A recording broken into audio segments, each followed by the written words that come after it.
Okay. Hi. Welcome to another episode of Tzuzamen. Hi, Yeah. Tzipi. Hi, Tzili. And as you probably heard before, we are here because we would like to enrich ourselves and get people that inspire us. But today we have, Peter Jones, which a is professor amazing. in Ottawa University, Right. basically expert on track 2 negotiations. People don't know what is track 2, but you will know in a He will minute. explain us. Yes. And Peter is collaborating with us in the center, in the Charney Resolution Center, when we do the simulation with the kids.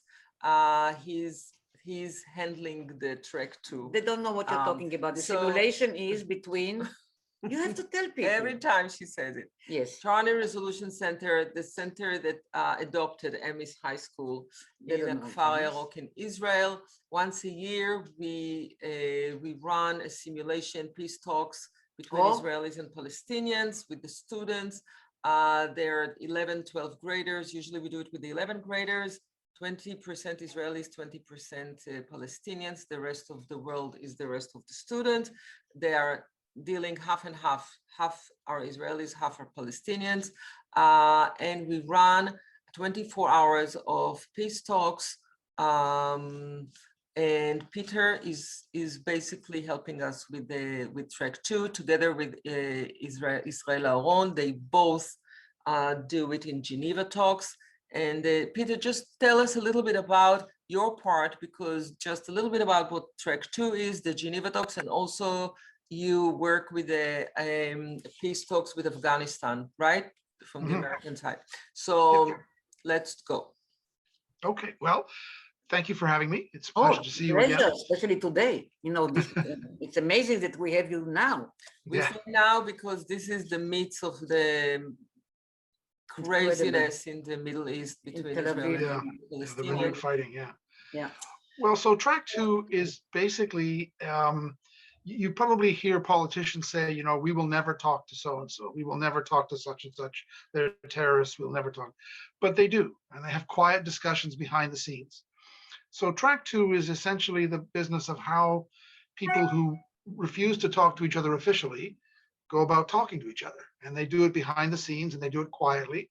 And sometimes they do it by having people who are not officials, but they're influential, they're close to the government, they're friends, go and have exploratory talks with the other side, and then, you know, report back and see if there's a basis for going forward. So if you think of the beginning of what became the Oslo process, that was done on a track 2 basis. And the earliest discussions between Britain and the IRA, which led to the Good Friday Agreement, were track 2. And the early discussions between the Afrikaner government of South Africa and the African National Congress, which led to the release of Nelson Mandela and all that, they were track 2. So, I mean, track 2 itself is, there's many different levels. There's what we sometimes jokingly call track 1.5, which is where people are really government officials, but they're there unofficially, right? They're there in their private capacities, and yet they're official because, they can't go officially because their governments don't recognize one another. And then there's track 2, which is more sort of influential private citizens. They're not officials. Maybe they're retired officials, but they're there as private citizens, but they have influence. They can go home and report back to the government what they heard in these exploratory talks. And then there's a field we call track 3, which is really more civil society. It's people to people. It's, students, artists, filmmakers, doctors, lawyers, groups of people who want to open up communications to the other side on a much more personal societal level, right? So track 1.5 and often track 2 are done kind of quietly, if not secretly, but track 3 is usually open. It's usually public, and there's lots of, meetings of religious leaders and stuff like that. So the little group I run called the Ottawa Dialogue, we do track 2 and track 1.5. We run dialogues between Israelis and Palestinians. We've run dialogues between Americans and Iranians. We do dialogues between Indians and Pakistanis. We do dialogues in Afghanistan, and we kind of run these quiet, informal discussions. So you do need expertise. It's not that it's not that, like you said, former officials, whatever. You need some kind of expertise to do this kind of connections. Right? Yeah, absolutely. Yeah, I mean, in the field we talk about not so much being mediators, but facilitators. We facilitate a dialogue between these groups of people. And so you have to have a background in diplomacy or in, negotiation, that kind of thing. I mean, my own background is I worked in the Canadian government for several years in the foreign ministry. And I was involved in negotiations of treaties and mediations and stuff like that. And what I found was that very often in a negotiation or in a mediation, there were people who couldn't talk to each other because it was an official dialogue, right? And you'd say, look, if only you could get these people in a room talking to one another, maybe you could make progress. But because it was official, it was track one, they wouldn't do it. And so I became of the view that what we need in the negotiation peacemaking field is a kind of a level of activity which is below official and which allows for people who aren't officials but who are influential to talk to each other. And then I discovered this has been going on for years. Many people do it, right?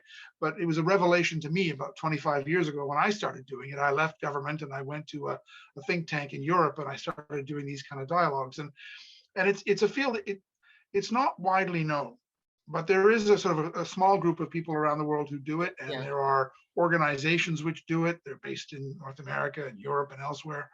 And there's a kind of a growing literature. So as an academic, as a professor, I write about it. I write, what is track two? How does it work? What are the issues?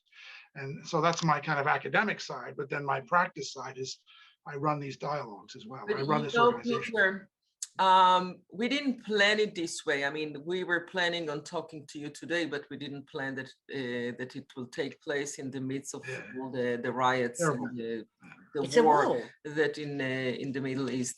And it's really interesting because for many years now, I had a feel that the ground level of people to people is getting more and more and more strength. And I remember years ago, Leon, my late husband, who was involved in the peace treaty between Israel and Egypt, he told me once, we were talking about it, and he said, no matter how you look at it, it's in the hands of the politicians. And no matter how much force and how much energy you put into the whole activity, in the streets, once the politician makes the decision, that's how it takes place. And over the years, things had changed. And then we open the center and then we do the simulations. And this week, I see that everything blew up in our face. And I feel like it's like not only that we went backwards so badly, it's like not only that it's in the hands of the politicians, it's like very few that are fueling the whole thing. And it's very frustrating. So are we ready to make a big difference and take it from the hands of the politicians, or it's still in their hands only? Yeah. Well, I mean, for all the years I've been, associated with the Israeli-Palestinian discussion and, running different track twos and all this kind of thing, one of the things that I found very frustrating is that, as I understand, if you look at the opinion polls amongst the Israeli and the Palestinian public, a majority want peace and a majority believe in the two-state solution. Right. But the political systems on both sides are such that these minorities get to exercise a much greater degree of influence over politics on each side, Israeli and Palestinian. And they're minorities who, for their own reasons, don't want this to succeed. And so I think that, we need to find a way to reassert the fact that a majority of the people want this. And I think that is going to come through people-to-people contacts. I mean, there are a variety of different programs and organizations that try to do this. It's still rather small scale. It's not really happening on a large scale. I tell Tzili for many, whatever, because I knew a lot of those groups who, Palestinian, Israelis, they were in my films. And somehow I felt it's a very small, very small, and she knows that. It is. Probably I will say it later, but I think that two things will help. One, that all the women will go out and say, stop it, all the women. Yeah. Even once a month on Monday at 7 o'clock in the evening, every woman be on the street, all over the world.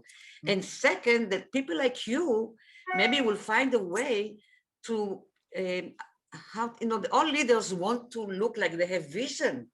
Why not just to make to give them or somehow the tools Yeah, but you to take, have vision. but when you say vision, you automatically come out from the point of view that it's to change. I don't think that the leaders that we have in the region, There their is no vision. There's no vision no, without there is change. vision not to No, change this is anything. not a vision. This is like really. No, but it's their vision. Yeah. But yeah. I think that, there are many, many, many, many groups and many private people. There's really a big reach out, to work together and we know many of them. It's never enough. It's never enough. It's never enough because there's somebody above that really take the lead in a good way or a bad way. And unfortunately, no matter how much we rise into the tryout, to reach something, this week we got a proof that we're tough. I now feel that when they're talking about going into Gaza, it's the first time that I agree with Tzipi, and I said all the mothers of Israel should say to the kids, you stay home and you don't want to go anywhere. You're not going to Gaza because this is not the solution. And to get killed for any leader for no reason, it's a big waste and it leads no place. It leads no place. So Peter, how do you take two people, both feel victims? No, really victims. Both in many ways, if you look at it, this feeling of being victims, it's a weakness. And you have one group is stronger than the other, but how do you nowadays, you come to us, what you put on your tray? Well, I mean, there's a couple of things. First of all, I think part of the problem we face now in terms of reaching beyond the leaders and to the people and kind of unlocking this desire to move forward is that the discussion on both sides, but particularly on the Israeli side, is about security. We'd love to have peace, but we can't have it with security, and security trumps everything. And once you create that dynamic, then you hand everything over to those who only talk about weapons and security. And so a lot of the work that we do and other initiatives, the Geneva initiatives, other ones, is sort of saying, look, soldiers for Israeli peace and all that. Look, there are ways to have a peace with the Palestinians and have it secure. And we are ex-soldiers, we are ex-Mossad, we are ex-Shin Bet, and we're not fools. We understand. And so if you bring these people together with their Palestinian counterparts and you put forward, proposals, not ideas, but actual proposals which say an Israeli-Palestinian peace treaty could be secured, you're trying to take away that argument. That's one thing that needs to be done. I think the other thing that needs to be done is more broadly trying to create a dynamic whereby these minorities who, for their own reasons, and sometimes they're religious or ideological or whatever, they don't want, and they feed off one another. I mean, I think that the Israeli right wing and Hamas are each other's best friends. They need each other, right? They require each other to keep going. And so, breaking that connection and pointing out that connection for what it is and showing it and showing that, that needs to be stopped is another, and that needs a sort of a public campaign. So some of these talks will be quiet and secret, and some of them will be much more public, but they have to go on together. And one of the things that we find in our field of sort of track 2, track 3, track 1.5 is that it's not enough to just be working on one of these levels, right? I mean, I work on one of these levels, but other projects and other programs and other initiatives are going on at the other levels, and they all have to work together to sort of break through. And I mean, I maybe I'm just sort of eternally and foolishly optimistic, but I sometimes think that sometimes things have to get really bad before they're going to turn around. And I think that people have to stare at the dark black hole in the face and understand that if we go down this route, there's no way back. And then things can begin to turn around. And maybe that's to some extent where we are now. Yeah. But when you talk about leveling groups, like Orthodox to Orthodox, secular. So we're talking in the context behind the scene with track 2, track 3, 1.5, whatever number you put there. It's quietly. Those groups are shouting in your face and they blow up the whole thing. Yeah, it basically rolls like a bomb and you cannot stop it, and then it goes out of proportion and out of control. Yeah, of course. And that's why I think track 3 does need to get loud. and aggressive this is and not right. shout in your face. And the sort of civil society, people to people groups need to be much more active. Right now, I sense that on both sides, they are not seen as being credible because the situation is so much tied up with security and with, the men with the guns are running around running things and so on. And people who are talking about an alternate way forward don't seem to have credibility or aren't seen as having credibility. And that needs to change. But there's something in common, I think, between the Israelis and the Palestinians, that each one is victimized itself in front of the world in a different way. The question is which side the world is choosing, which victim they would rather to see. But on the other hand, the Israelis have the good stuff that they can show off with, where the Palestinians don't have it. Mm-hmm. So there's always imbalance, a very big imbalance, and but it works against the Israelis and who it are works stronger, against- they have more right. technology, more, right. so it works against. So something does not work the way everybody We is plan. video. That's right. Mhm. But beyond everybody, above everybody, you have Bibi, who's playing with everybody. Yeah, just for his own political survival. Yeah. That's right. And it's a bit too much. It's a bit too much. I don't think Israel needs enemies when you have Bibi, because he's, like, from my point of view, is the worst enemy of Israel. I know that many people won't like it, but and it proves itself again and again. And every war works for him. And it's I don't see any reason to have the retaliation again and again and again and again and again. Tzili, I will put you to be prime minister, believe me. But I just want to tell you something. You're talking about attitude change, right? Mm-hmm. And what can we do when you have two groups, they don't trust each other, but it's on the level of survival, because too many Arab countries say, we don't recognize your existence. Or the Hamas, we want to wipe you, or and then you have the Israelis who say, they don't want us, they want to kill us, so everybody's taking the gun. Where do you start with the process of attitude change?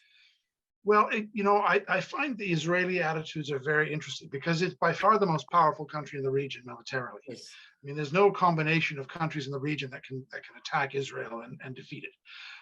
And yet the Israeli public genuinely has this sense of threat and danger and so on. And it's a very interesting kind of, and I don't think that's put up. I think it's real. I think people do feel that. And so I think coming to grips with that and coming to grips with sort of showing Israelis that they are more secure and that a road to security lies not in alienating the whole neighborhood, but in finding ways to compromise. And I think one of the things that we do in this field, or some people do in this field, which can be quite effective, but it works necessarily in smaller groups, but then perhaps it spreads out, is something called narrative mediation. And it's an area of sort of having the two sides come together and talk about their narratives of the conflict, talk about how they think we got here.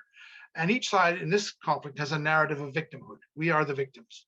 And getting it out and talking about it. Some years ago, I ran a Track 2 dialogue on the issue of refugees. And it brought together high-level Israelis and Palestinians to talk about the refugee issue. And it was difficult. We had several meetings over several years. And what we were really trying to do was get each side to talk about its narrative on the refugee issue. And what was interesting was that for the Israelis around the table, they would say, okay, privately, we accept that what happened in 1948 and it was an expulsion, and we accept that, and it was wrong. But we can't publicly say that because it's admitting that our country was born in sin, and no country will accept that as its narrative. We have to, and for the Palestinians, they were sort of saying, look, we accept that we're not all going back to Haifa, and we understand that. But we cannot surrender that because our narrative is a narrative of victimhood, and we must have justice, and we must have.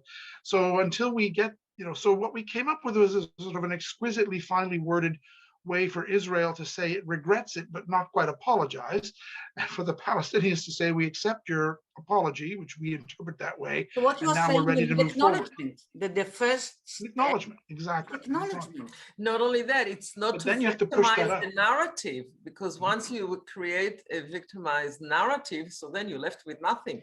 Yeah, but it's You more have to important to let acknowledge go. the other Absolutely. Yeah. narrative, the other, But the political situation isn't right to push that out. So we came up with this idea, and there were a group of very interesting people, and we've sort of written it up and tried to push it out. But right now, no one's willing to listen. But I mean, our religion is playing the game, in the game. Religion. And it may just be my sort of North American secular background and all that, but I personally have a feeling a lot of people are being manipulated by religion. And I don't say that to denigrate or put down the deeply religious feelings that some people have. I accept those, I respect them. But I think that, people like Netanyahu and others who go on about, we're doing this for the Jewish, for the survival of the Jewish religion. I just don't think that's true. I think they're doing it for their own political reasons, and the same on the other side. And so I think religion has become a tool of the conflict on both sides, which is, once you get to that point, it becomes more difficult than in most conflicts to get over. I see the same thing in Kashmir. I do a lot of work between India and Pakistan on Kashmir, and we see the same thing. And so tell me something. You talked a minute ago about the extremes, right? Yeah. The extreme. And we had a guest, Professor Kruglansky, who deals with radicalization. Mm-hmm. And I wonder if some of the principle of radicalization of especially young people who became radicalized, and now there are centers that really try to read what society or communities can do to take those extremes and radicalize them. You know what I mean?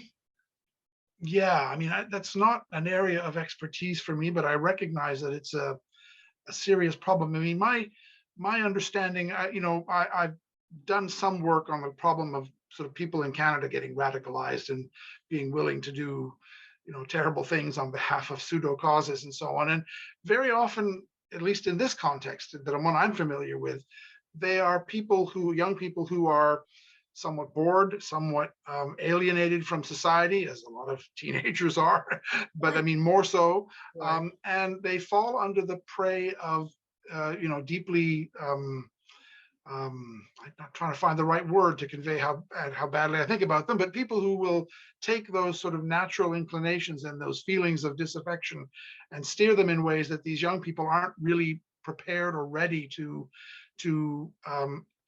resist, And I mean, if that can happen in Canada, which is a relatively peaceful, prosperous society, I can just imagine what it's like for some young kid in Gaza, who falls under the sway of this kind of thinking. I mean, so I know of individual programs to try to de-radicalize, individual kids who are sort of found, and trying to bring them into a new way of thinking. And it's a very intensive, long-term process of, yes. But I hate to say it, but re-brainwashing them. But in terms of society as a whole, I just tend to think that the only thing that will succeed is success in terms of showing that a new paradigm, a new relationship between Israelis and Palestinians is possible, and that the creation of a Palestinian state. I mean, these things are all pie in the sky thinking right now. Right now, it's it seems ridiculous to even talk about them, but it's the creation of a sense of hope for these young people, that there is an alternate and that there's something better to devote themselves to. Nobody is doing it. It's obvious that we will continue to do the simulation, to work in the center, to collaborate with many organizations. Things will come down and will continue, and because we don't lose hope, and we need it, because you have to stay sane and you really need to try to change things. But, I'm thinking about our kids at the center, especially the Israelis and the Palestinians. They finish high school, the Israelis go to the army, the Palestinians go back to the West Bank. It's surrealistic in a way. And then we ask them to be reasonable and to really take it in and try to remember what we planned, so they can carry it on later. And then something like this is coming, and you say, let's hope they won't break. Let's hope they won't break, because we'll keep pushing and we'll keep pushing. It's an exhausting process. It's an exhausting, and Tzipi and I were born in Israel, grew up in Israel. Same street. We grew up in the same street. We went to the army. The parents went to the army. The kids go to the army. You know, it's like it never ends. It never ends. And when you see something like that now, and you say, "Oh shoot," you know, it's like we need to get out of this spot. But every time you have another generation coming into this spot, how do you shake the whole thing? I mean, you're talking to people, you have conversation, you teach students, you follow processing, you know, what do you say? What do you say now? I personally, I would ask young people and point out to young people, you know, the question of the legitimacy of their rulers. How legitimate is the leadership on both sides if this is all they can do for us? If this is the best we can have year after year after year, if we have leaders who are corrupt and who are only manipulating things so they get to stay in power, and on both sides, I don't just mean that, I mean on both sides. Yeah. If that's the best we can do, why are we following them? And without saying that we're going to, you know, retreat from our side or be disloyal to our side is more than just these particular individual leaders. There's more to it than that. And I mean, I get the sense as I talk to people in Israel and in Palestine that they are more fed up with their own leadership than they are with the conflict of the other side. Now, why do you stick with them? Why do you stick with them? Well, yeah, how you harness that and bring about change, I think each society has to find its own way. But I think there comes a tipping point in all. If you think of the end of the Cold War, I mean, nobody thought the Cold War would ever end. Nobody thought the Soviet Union would ever collapse. Right. You know, it was impossible to imagine it, but it did. And it was largely because enough people on both sides, and primarily on the other side in Eastern Europe and in what was the Soviet Union, just said enough. I mean, we're not going to live like this anymore. It doesn't work. And you know, they were exposed to new ways of thinking, and sort of barriers broke down because of technology, and old systems couldn't be sustained. And I wonder if maybe that doesn't have to happen here. I'm not talking about doing away with Israel or the Palestinian Authority, but I'm talking about the sort of the structures that keep the current leadership in power on both sides. And that, I think, is much more of us. I mean, my little groups and other little groups of track 1.5 and track 2 will keep meeting and talking, but that's much more on the societal level. That's much more on the level of large movements. Almost grassroots kind of. Absolutely. Yeah. Tell me something. One thing interests me, which I don't have an answer. You said, is it possible that there's people that we cannot communicate with? Can we communicate or try to communicate with Iran or North Korea or back then Hitler? So I mean, other groups that no way we could communicate with. Well, I mean, I would say Hitler, no, there's no way. But I mean, there were people around him, people around that system. And I think if you look at most of these countries, I mean, I've done a lot of work with Iran. I've been there many times. I've talked to Iranians, and you know, they're not all Ahmadinejad, right? In fact, far from it. There's a very sophisticated group of people who understand the world, and they are too the political systems in the grasp of, you know, religious leaders who have a particular vision of the world. But there's lots of people with whom one can talk, and if you strip away a lot of the rhetoric, there's actually the basis of a conversation. I mean, I think a lot of people never thought that the Iran-US nuclear deal could be signed. And Trump, of course, abandoned it, but it was signed. And I was involved in some of the track 2 that was going on before it was signed, bringing together Americans and Iranians. And it was clear there was a deal. There was a deal to be had, and both sides knew it. If they could get beyond the rhetoric and the fear and the mistrust and all that kind of thing, and come up with a way of structuring a deal that they felt they could both live with. And unfortunately, Trump abandoned it for essentially ideological reasons having to do with his own political fortunes in America, nothing to do with the deal itself. But I mean, I think it's an example of how you can get beyond that. But you know, I feel that the ground level is growing and growing and growing. And I feel that we have more and more people like us that would like to do it and would like to keep going. But somehow the noise that is coming from small groups or from other groups is somehow winning, because it works well for the leaders that would like these Those things, groups you are willing know? to die, Tzili, Yeah. And for this their is- ideas. Right. It's a change in leadership. I mean, I think at this point, this conflict requires a change in leadership. Well, we are going back, we are actually going going backwards. backward, and we're going Yeah. back to new elections and Yeah. to the same government, even probably gaining more. We're- Maybe. I think we're really looking forward to a worse road. Yeah, ahead listen, of we us, and- we talked to you half an hour after the new government that is building new up option. just collapsed. Right. Mm. And the party that was supposed to be to make it happen, going back to Bibi, getting seats in the parliament, and that's it. So he doesn't have to do much. He just have it. You know, I would like to think that the shutdown of the corona had something to do because everything blew up after people were sitting home for a year and boom. I know it's not, but It's I know not. it's playing game because I know that he manipulated so many steps on the road that sits one after another, you know, and it goes well But with it's that. not the only one. You have Trump, But- you have Poland, you Yeah, have yeah, yeah, yeah, yeah. Hungary. I mean, This is something that takes over the world. yes. And people would like that. And this is, I think, something that it's very hard for us to accept, but they do. And we have no idea how to fight it. Mm. We have no idea how to fight it. And it's very frustrating, very frustrating. So listen, so here you are, Peter, which I never met before, but now I'm really very happy I know that I do. So you come to negotiate, or Tzili is opening up a center, but look at us, white, intelligent, sophisticated, educated, and we come to people who are not as privileged. Mhm.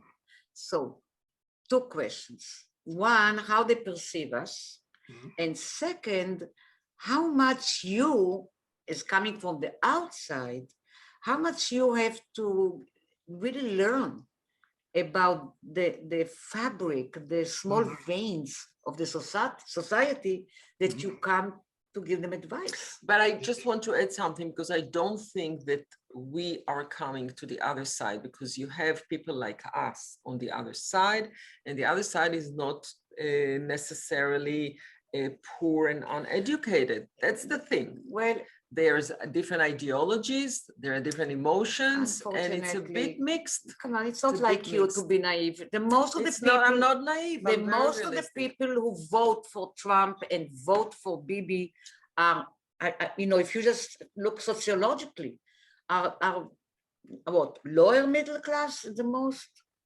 Look at it. I know And we people have from to high come, class we have that to vote come for with these love. people. Not as many.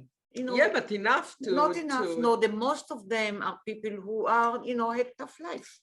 Trump knew what he's doing when he appealed to those, whatever you call it, right? He knew exactly the target, and Bibi knows exactly the yeah, he target. knows And exactly. every leader who is becoming kind of dictator, although we don't say it in a democracy, It is a know how dictatorship. to appeal Yeah. to. So then you come, and how can you diffuse it? How much you have to know about this, you know, the Bangladesh, about us, about the Palestinians, about every place you go, trying to do Well- the Sisyphus thing, Yeah. moving them. Yeah, moving the rock up the hill. I think you need to have a deep understanding, but as an outsider, you can never really have the depth of understanding that someone who lives there can. But you need to have a sufficient understanding of the societies and of the people you're working with to kind of appreciate where the possibilities are for dialogue, and you know, when there is an attempt on the part of either side of the table to avoid the tough issues, you have to gently steer them back to those issues because there's no point talking if you're not dealing with those issues. But I'm not there. The track 2 facilitator is not there as an expert in those societies. We're there as an expert in how you convene and run these kind of dialogues. And so one of the most important things you do is recruiting. You recruit people to take part in these dialogues who are influential and who represent a range of views, but who are willing to try. That's the one common denominator. And so those who are extremists who think that peace with the other side is not worthwhile, and in fact, it's being a traitor to even consider it, and our agenda is a 1,000-year war to get exactly what we want. They're not useful to have it on the table. But you need hardliners, people who think that peace is more or less likely to be achieved, but they still believe that it's worth trying. And so it's the sort of combination of those kinds of people that bring the societal expertise to the table. Yeah. And you need to be aware of the level you're working at. I mean, I never, when I'm working at a track 1.5 level, imagine that the half a dozen people on either side who are sitting around in some hotel room in Cyprus with me and we're talking and all that, we never imagine that they represent Israeli or Palestinian society as a whole. They don't. Of course they don't. But they have to have some understanding of the broader trends and of the broader societal forces and how to structure an idea, a proposal in a way that will have some resonance with the broader society they work in, and also encourage those at the track 3 level, at the grassroots level, to be doing what they're doing. Yeah, so what you're actually saying now, that you also, like them, that you sit across the table, you have to go out and see the big picture. Of Oh, course. yeah. Of course. This is really the secret, almost to go out from the situation and look at it and see the big picture. He has to come from a neutral place, no taking side, looking at the big picture, try to bring them together so they can go back and take it to the other side and try to get to some level, that they can talk to each other and bring it to the people. Can we offer anything to that you will be able to bring one to the table who have influence on the group which is against meeting each other? I would be bold. I thought everybody can be bold. No? I don't think so. There have been, I've never been part of them, but there have been attempts to bring together, hardline settlers and Hamas. Right? I've heard that they tend to end up in screaming.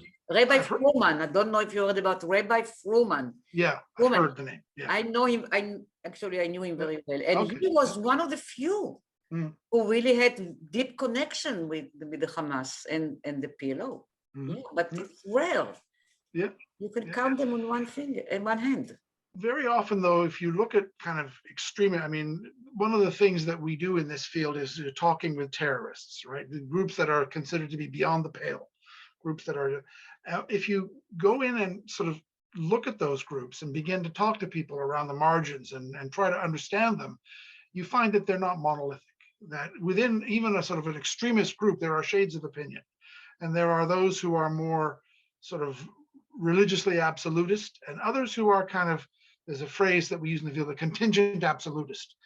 Someone who's an absolutist, but they could change. I mean, they could, depending on the circumstances. And one of the things we try to do is detach those people away, separate them from the absolute absolutists who can never change, and see if there's a basis for a possible discussion, if there's a basis for a possible dialogue. And sometimes, it's very slow, hard work, but sometimes that can succeed in creating people who are willing to talk to one another, who at one point have said they never would. And there's some very interesting memoirs from the people who were involved in the early discussions between Britain and the IRA.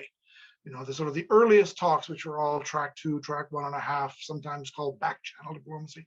And most of them, Martin McGuinness and others, I would never talk to the Brits. I'd refuse.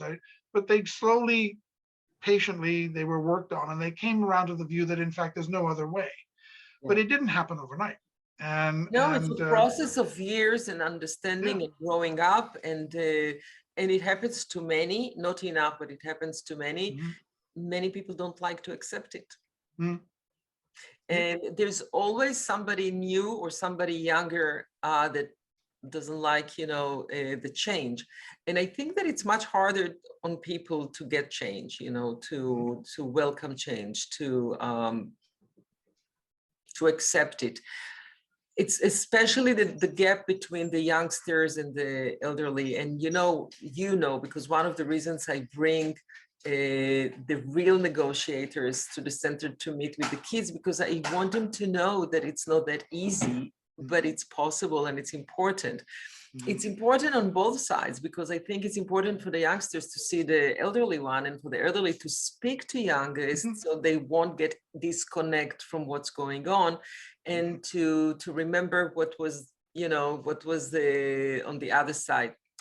Do you have anything optimistic to tell us? Yeah, I just in told these you. days? Yeah, I said we have to go as low as possible to come up. Yeah, I this believe is him, by the way. homework. This is I homework. believe him. But I want to see if you can find a tail of a thread that we can pull and say, don't lose it. Let's Hold on to the thread. I think, as I said a little while ago, that there is the potential on both sides for people to finally get fed up with this and to realize that they're being manipulated, I agree with you. and that the leadership on both sides is continuing a conflict for its own purposes. Yeah. And when that happens, if it happens, I think there's a potential, but I think, someone has to emerge as a leader on both sides who has the gravitas and the kind of the connection with people that allows them to sort of step forward and say, enough. This is not working. We're only going down this way for the benefit of a small elite that benefits from this conflict. And to the extent that these kind of projects that I'm involved in, and particularly, again, grassroots track 3, can create the environment where that kind of leadership can emerge. Right now, it looks like it's, a hopeless cause, right? But I would say that a year before the Iron Curtain fell, the idea that communism could come to an end and the Cold War would end would have seemed like a hopeless cause to most people. But it did, and I think sometimes social change, big social political change, happens very quickly because it's been bubbling along for a very, very long time under the surface, and something happens to release it. And so maybe I'm being hopelessly optimistic, but I wonder if maybe that's not, the potential isn't there. Yeah, thank God we're optimistic, because if we wouldn't be optimistic, what's the alternative? But I really hope that, and I'm very careful with the word hope. But once the more people would understand that we cannot afford to continue this situation, we cannot afford, if we want to live and to be, and we cannot get rid of anybody, we have to take care of it. But I told you today, by the way, that there are quite a few, like 100 Republicans, I don't know, from the House and from the Senate, who are saying, if this goes on in the Republican Party, we're going to form a new party. They're fed up with what Trump is doing. Right. And they may, get enough to go and form, go back to the Republican, whether you agree with them or not, but they were a party, which is very important to the American society. Sure, of course. So, in this way, they became fed up of what's going on and how Trump is steering the party negatively and really poisoning everything. So maybe you are right. But I think that for the Americans, the effect of Trump was so extreme. The difference was so big that they choked. In Israel, the road of fed up is very long. Because fear is really a very powerful, the emotional effect is. Fear is terrible. We need to try to change the sentiment towards feelings, so people can feel safer to make a difference and make a change, and really allow ourselves to breathe and to thrive, and because they're wonderful people on every side. We just need to really not give up, and not give in. Oh, what did I tell you? Thank you, Peter. So listen, I hope that you will that you will keep looking at us. And I trust you to find the way to give us tools to overcome. Because you talk now to two desperate women, us. Not desperate, but frustrated and hopeful. Quite desperate. You watch the news now. You don't know where to start cleaning up the mess, right? There are people on the other side who feel exactly the same way. I can tell you. I know. And that's in a way hopeful. Of course. We all want the same at the end of the day. Humans want the same, so the needs are the same. But we cover them with so many. But we need the ability to want the same for the other side. Right. always. Yes. And many people give up this They don't wish. And don't once acknowledge we them. can accumulate the same, I want the best for both sides, this can help, Yes. hopefully. So let's go to work. Yeah, let's But not. I think maybe it let's has to start optimism. with, Say it not again. that I want the best for the side, but that I recognize that I can't live in peace until they have something at least. Right. And it's not a zero-sum game. It's not I get everything and they get nothing. It has to be, you know, a situation where both sides get to walk away with something and enough take to live the a decent life. responsibility, because if you say it's up to me, and if each one would say it's up to me to make sure everybody gets something and we can get to a middle ground, no matter how long it takes, I think it's an effort that everybody has to put. So, you know, it's really interesting that we meet with you in such a pivotal time. Yeah. Unbelievable. So, Tzili, Let's keep it on the optimum. yes, thank you for introducing me and our audience of Tzuzamen to Peter. And we have to listen to people like him, right? We better do that. Yeah. Thank you, Peter. Great. Stay Thank you. safe. It's been a great Thank pleasure. you, everybody. Everybody See for you next coming. week. See you next week. Thank you, Tzili. Bye. Thank you. Bye-bye. Bye.